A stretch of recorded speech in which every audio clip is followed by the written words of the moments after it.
Questo è l'Oracle di Miroir, un oracolo francese di Dimitri Dalfange, e oggi vediamo insieme come interpretarlo e i vari significati di ogni carta.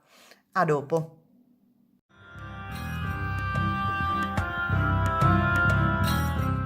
Benvenuti su Minty Tarot. Io sono una cartomante, tarologa e coach di sviluppo intuitivo. Se non mi conoscete, in questo canale trovate tante risorse appunto per leggere i tarocchi e per sviluppare la vostra intuizione. Oggi però guardiamo insieme questo oracolo. Perché faccio questo video? Lo faccio fondamentalmente perché mi avete chiesto, alcuni di voi mi hanno chiesto di spiegare i significati di queste carte, perché le uniche risorse cartacee online disponibili sono in francese ed è una lingua non molto studiata a scuola oramai. Io invece ho fatto l'Erasmus in Francia e quindi grazie a Dio riesco a leggere le risorse in questa lingua. Comunque io lo faccio per aiutare soprattutto anche coloro che sono in madrelingua inglese, perché metterò i sottotitoli anche in inglese. Però consiglio comunque a tutti, se possibile, di ovviamente comprare il libro dell'autore, perché comunque è fatto molto bene.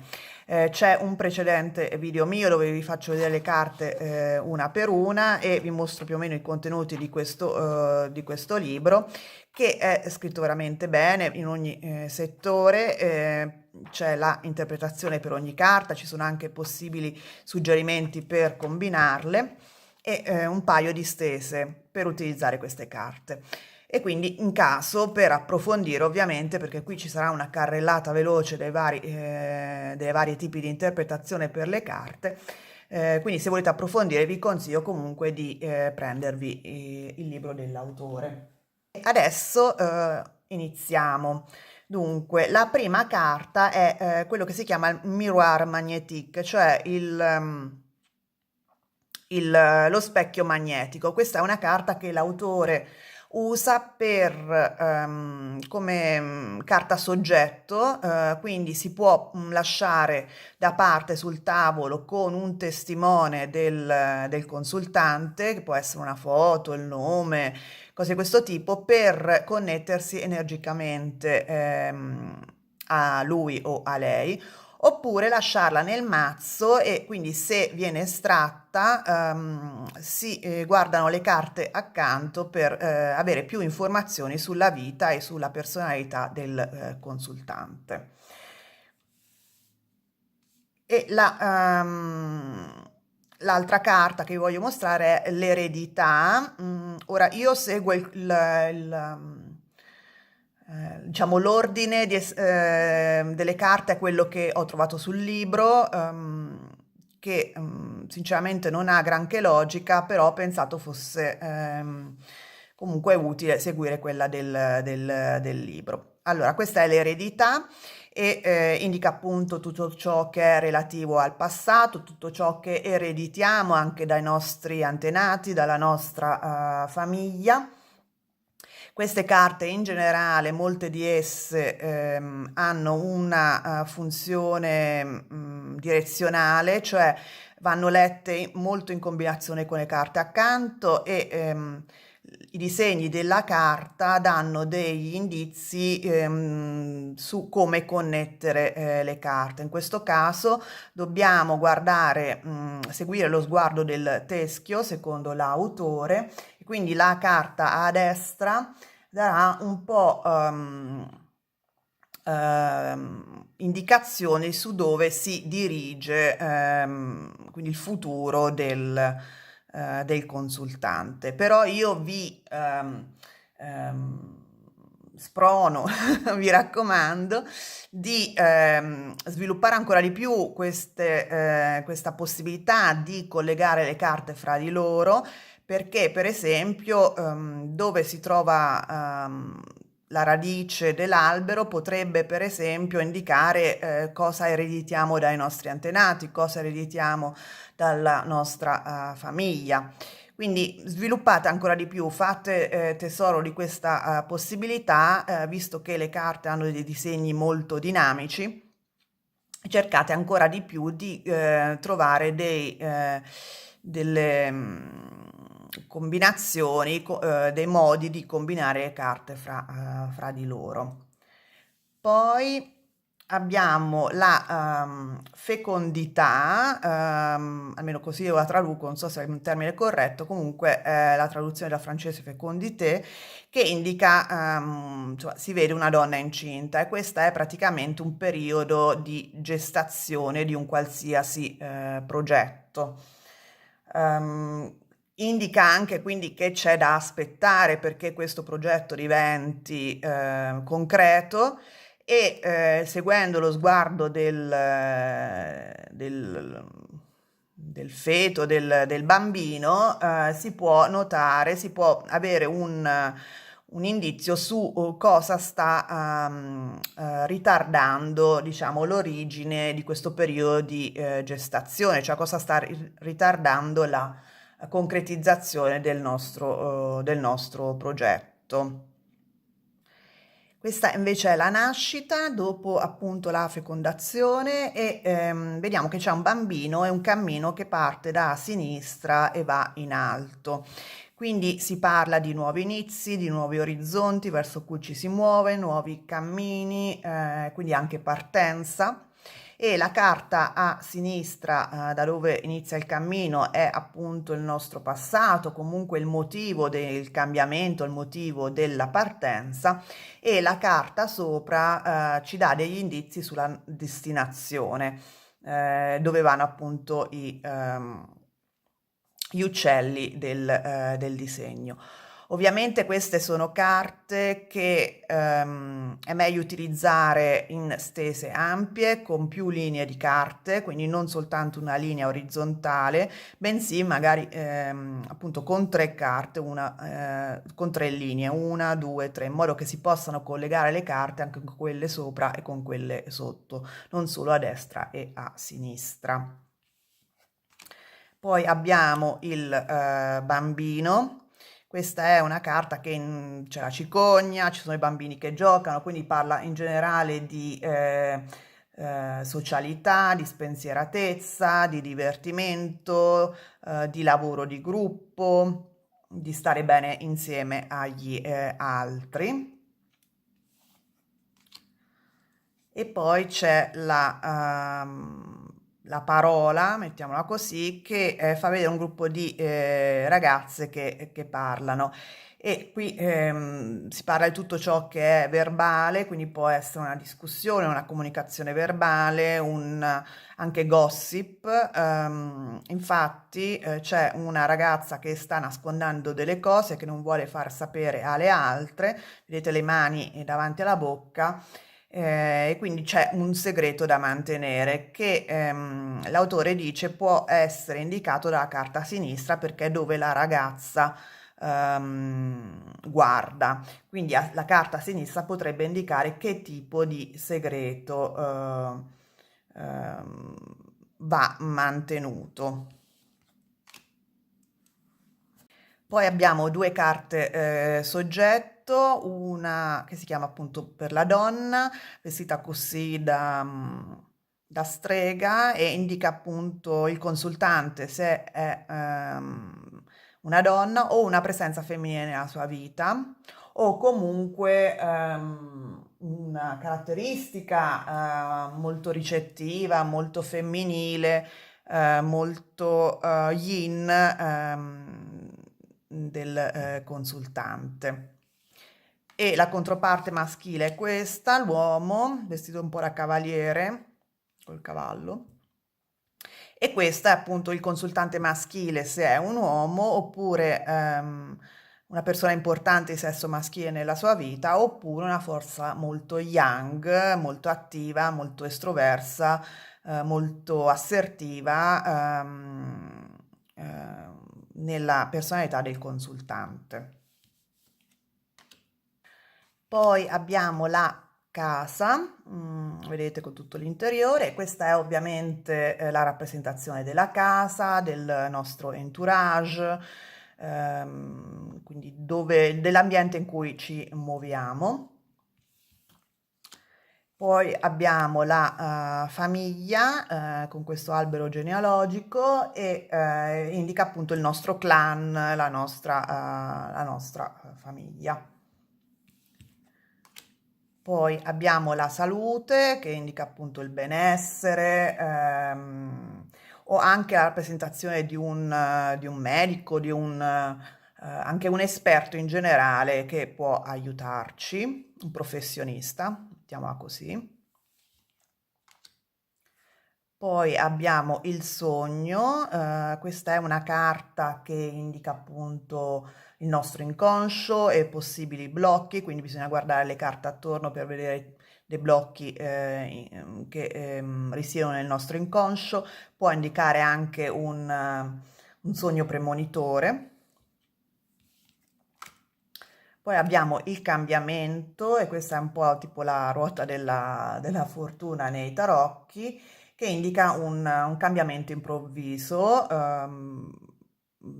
è abbastanza veloce, quindi diciamo nei 3 mesi successivi all'estrazione della carta, e serve anche a guardare le tempistiche degli avvenimenti indicate dalle carte attorno ad essa, perché vediamo che è divisa in stagioni, quindi qui c'è l'inverno, c'è l'estate, l'autunno, la primavera, quindi le carte accanto possono indicare appunto il momento dell'anno, la stagione in cui si manifesteranno gli avvenimenti riportati da queste carte. Molto carina come idea. Questa è la carta dell'amore, quindi può indicare un incontro importante, un amore sincero, fedeltà. Poi abbiamo l'amicizia, che quindi indica lealtà, fedeltà, alleanza, amicizia, gruppo di amici, più in generale. Questo è il lavoro e quindi vediamo tutti i meccanismi di un meccanismo meccanico, e indica tutto ciò che è relativo al lavoro. Può anche indicare che troviamo appunto un lavoro. Bisogna vedere un po' le carte accanto, cosa indicano, perché appunto sono relative poi alla tematica lavorativa. Questa è la carta della sensualità e indica passione, una liaison sessuale, può anche indicare infedeltà, dipende appunto dalle carte accanto. Questa è la proiezione ed è una carta molto interessante perché sta a indicare che abbiamo una visione deformata della realtà, e la guardiamo attraverso appunto uno specchio in maniera deformata, e la carta a sinistra indica cosa guardiamo in maniera deformata, cioè la vera natura di ciò che vediamo in maniera deformata, o comunque che ci rifiutiamo di vedere per quello che è. Questa è la carta del denaro, argent in francese, e anche questa è molto composita perché indica in generale ricchezza, abbondanza, prosperità, però la carta a sinistra, che è vicino a questo cofanetto aperto di denaro, indica come spendiamo il nostro denaro, in cosa spendiamo il nostro denaro, e la parte relativa al salvadanaio è come da dove vengono le nostre entrate di denaro. Poi abbiamo la carta della gelosia, quindi che può indicare appunto gelosia a livello sentimentale, ma anche una rivalità anche a livello lavorativo, per esempio. E poi abbiamo la carta della distanza, qui indica appunto che c'è un distacco, un allontanamento, quindi può indicare che qualcuno si pone delle distanze tra sé e noi, e la carta a sinistra indica il motivo di questo allontanamento, e la carta a destra dove sta andando la persona, appunto verso cosa si dirige, la direzione di questa distanza, di questo allontanamento. Dopo l'allontanamento abbiamo la carta della separazione, dove ci sono le due carte soggetto, no? L'uomo e la donna che sono a cavallo ma sono separati, come ehm, se lo specchio fosse rotto, e quindi indica una separazione, una rottura. La carta a sinistra indica in generale il motivo di questa rottura, e a destra le conseguenze, cioè cosa succede dopo la rottura. Qui abbiamo la carta del boomerang, che è interessante perché ha la stessa immagine della carta della separazione, però riappiccicata con lo scotch. Ehm, E il boomerang appunto può indicare un ritorno, una riunione, ma anche in generale un po' gli effetti della legge della causa ed effetto, nel senso che ciò che lanciamo, seminiamo, torna indietro a noi come appunto un boomerang. Quindi la carta a sinistra indica cosa abbiamo seminato, e la carta a destra indica le conseguenze, cioè cosa ritorna indietro a noi. Poi abbiamo la classica carta della giustizia, che indica un po' tipo la giustizia dei tarocchi, quindi più in generale una carta che indica equilibrio, che riceviamo ciò che meritiamo, e che ehm, appunto raggiungiamo anche un certo equilibrio nella nostra vita. Poi abbiamo la carta del viaggio, e quindi indica un viaggio, una scoperta, il trovare la soluzione a un problema in generale, perché appunto c'è questo signore con il canocchiale che quindi scopre qualcosa, e può anche indicare però questo canocchiale che o il consultante è messo sotto controllo, è spiato, o è il consultante stesso che fa un attimo, spia qualcuno.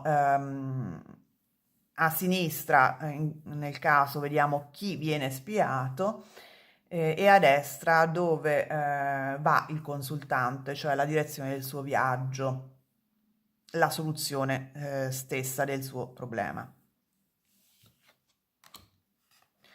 Poi abbiamo la carta della fatalità con le torri gemelle, e qui indica appunto un evento che è sfortunato, un problema che ci capita, un incidente, in generale una certa negatività nella nostra vita, in maniera anche improvvisa, appunto, come l'attacco terroristico. Poi abbiamo la carta dell'esame, qui abbiamo una celebrazione, no, della fine degli studi, quindi è tutto ciò che è relativo all'educazione, alla nostra formazione, allo studio, l'acquisizione di conoscenze, comunque in generale la riuscita a livello di studio, di esame, di tutto ciò che è relativo alle nostre conoscenze, quindi l'ottenimento, diciamo, di un certificato, il superamento di un esame, eccetera. Poi abbiamo la carta del tempo con tutta questa serie di orologi. Questa è praticamente una carta più che altro dell'attesa, quindi indica che ci vuole pazienza, che l'evoluzione è lenta ma sta avvenendo, quindi di non avere fretta, di lasciare le cose maturare senza agire, semplicemente attendere. Poi abbiamo la carta della correspondance, che si può tradurre come comunicazione, corrispondenza, eccetera, che sono tutte notizie, soprattutto di tutti i tipi, vedete c'è anche un vecchio cellulare, quindi può essere anche delle notizie che arrivano a livello orale, però ecco non in maniera diretta come l'altra carta delle parole, bensì attraverso appunto un mezzo di comunicazione, può essere un'email, un messaggio telefonico, una chiamata, eccetera. È una comunicazione che può appunto portare con sé delle notizie e delle rivelazioni. Poi abbiamo la carta del contratto, che è quindi la stipula di un contratto, di un impegno a lungo termine, di un accordo, di un patto tra persone. E poi abbiamo lo scacco con appunto la carta dello scacco matto con re a terra e indica appunto che ci sono degli ostacoli, che c'è un fallimento, che quindi non riusciamo nei nostri propositi. Abbiamo la carta dell'evoluzione con queste persone che salgono una scalinata anche di età diverse, indica appunto un avanzamento, una crescita e il risultato viene mostrato, il risultato finale di questa evoluzione dalla carta sulla destra, che è la fine appunto della scala in salita. Poi abbiamo il bouclier che sarebbe lo scudo e indica appunto che magari stiamo attraversando delle difficoltà, ma di non aver problemi, di non essere preoccupati perché comunque siamo protetti. Quindi indica protezione, che riusciremo comunque a superare queste difficoltà momentanee. Poi abbiamo l'accusa, c'è un giudice, no? Con le due donne che si contendono probabilmente il bambino, questo probabilmente Salomone. Comunque, a prescindere da questa interpretazione contemporanea del mito, vediamo che l'accusa indica appunto che siamo sotto attacco, che ci sono delle denunce, che abbiamo dei nemici e la carta a sinistra può indicare appunto la natura dell'accusa, dell'attacco e la carta a destra la possibile soluzione. Poi abbiamo, dopo l'accusa, il verdetto, con sempre un giudice che appunto prende la sua decisione e quindi indica una decisione, quindi il risultato di un possibile conflitto, una comunque risposta rapida, il risultato di un giudizio verso di noi o una nostra scelta comunque che prendiamo e le carte vicine indicano appunto in generale se è una scelta, una decisione positiva nei nostri confronti o negativa, quindi di per sé è neutra come carta. Poi abbiamo la carta della veggenza, della clairvoyance con la veggente appunto che guarda attraverso la sfera di cristallo e indica che siamo perspicaci, che abbiamo una visione di lungo periodo, che siamo molto intuitivi. Poi abbiamo il confinamento, indica appunto che siamo in una situazione che ci intrappola, che ci sentiamo in prigione, che ci sentiamo isolati, che siamo chiusi in noi stessi. Vedete il linguaggio del corpo della persona dentro la prigione. E c'è una finestrina in alto che indica appunto che la carta in alto può indicare cosa ci rifiutiamo di vedere, a cosa non ci apriamo.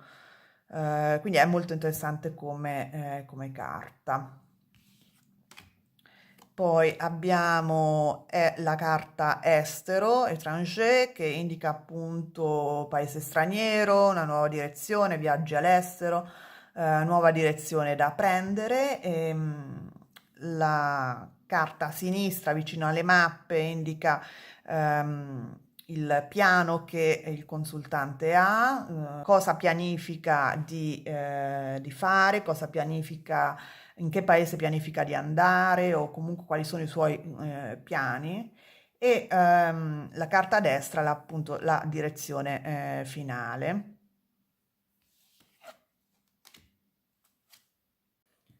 Poi abbiamo la carta del compromesso che indica negoziazione, scambio, accordo, conciliazione, ricerca e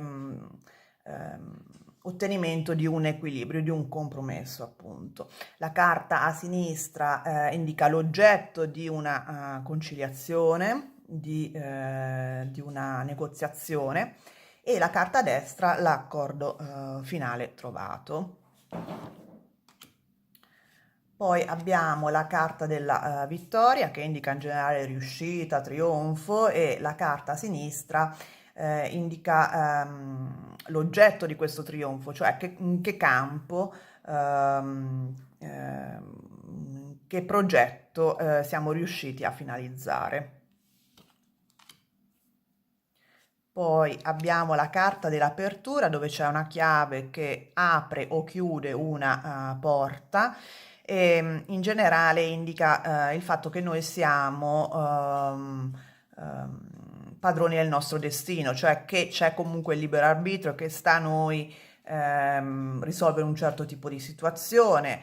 Indica anche l'opportunità di aprire una porta, di ottenere una vittoria, però appunto le carte vicino possono indicare se in realtà apriamo noi la porta per aprirci appunto a una possibilità, oppure chiudiamo la porta a una situazione che non ci piace. Comunque il concetto di questa carta è che siamo noi arbitri del nostro destino e siamo noi che abbiamo la chiave.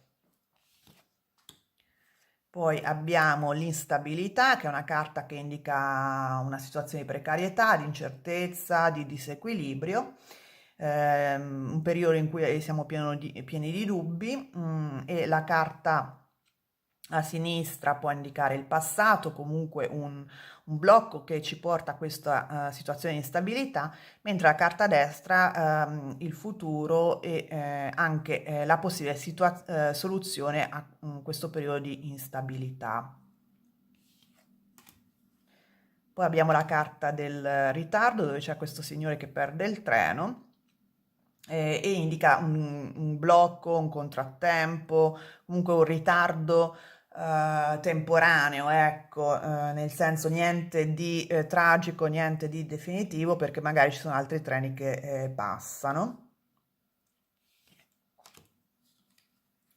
Poi abbiamo la carta del tradimento, dove c'è questa povera ragazza che sta per essere pugnalata alle spalle e qui indica appunto che c'è qualcuno che ci mente, che ci tradisce, può indicare infedeltà e ovviamente la carta a destra indica chi è il traditore o la traditrice, ecco.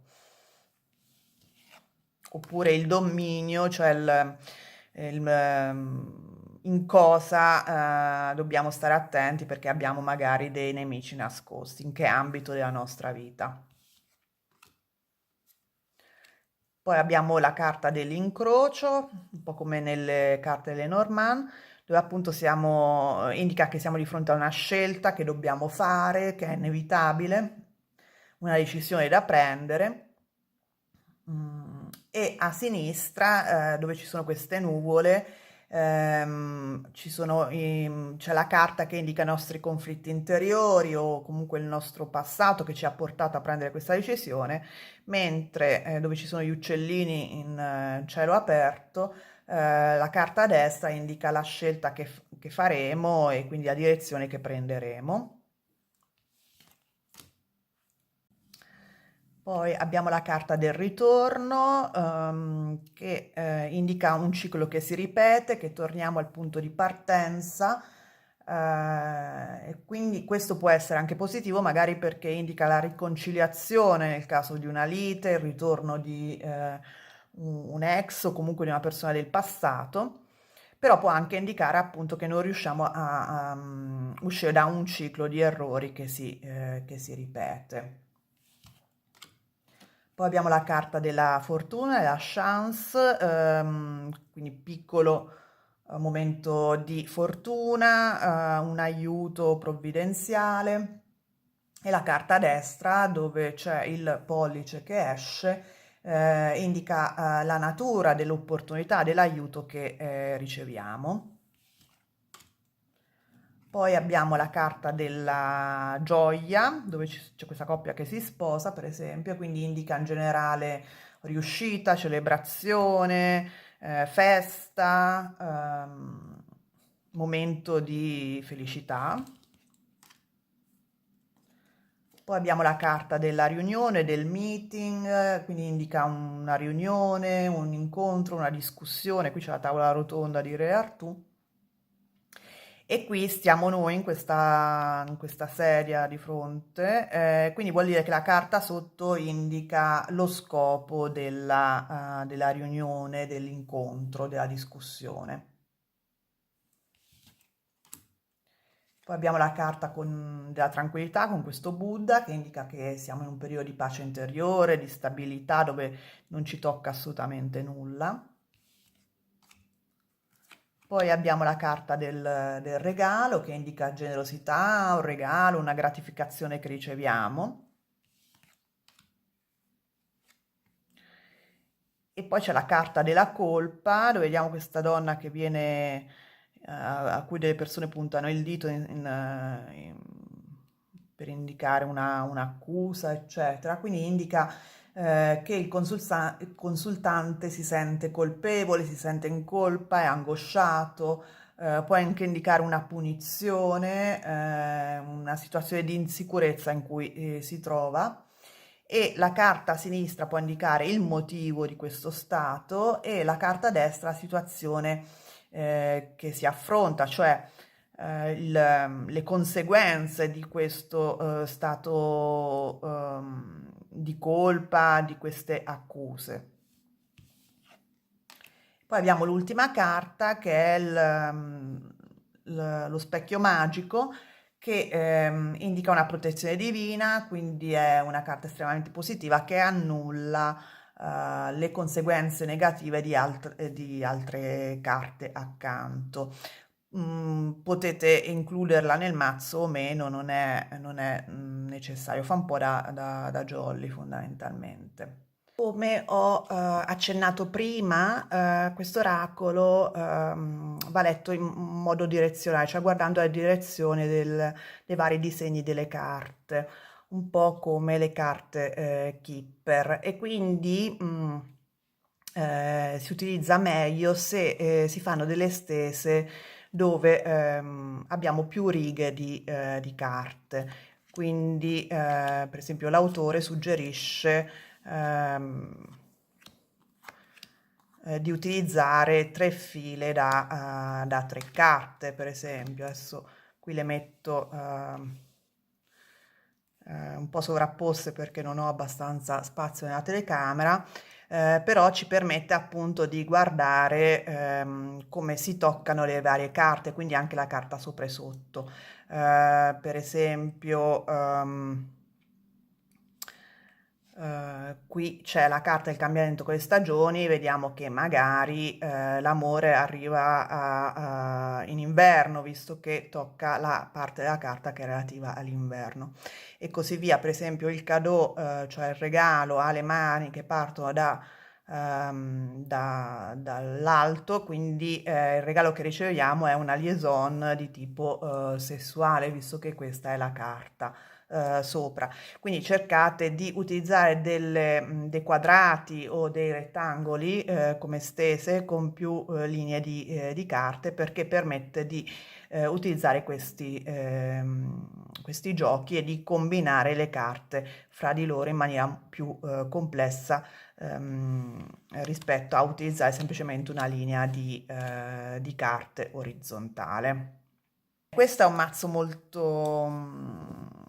molto interessante, ha 53 carte in totale, con il mazzo trovate questo micro istruzioni che effettivamente sono molto micro. Io, come ho detto in principio, vi consiglio di prendere comunque il libro, però potete anche iniziare con queste brevi spiegazioni che vi ho dato in questo video. Fatemi sapere se lo avete, come vi trovate, se avete sviluppato nel corso dell'uso di questo mazzo ulteriori tipi di interpretazione per le carte.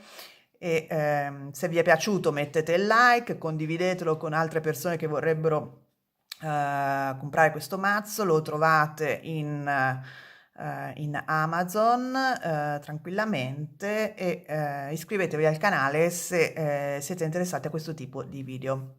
A presto, ciao!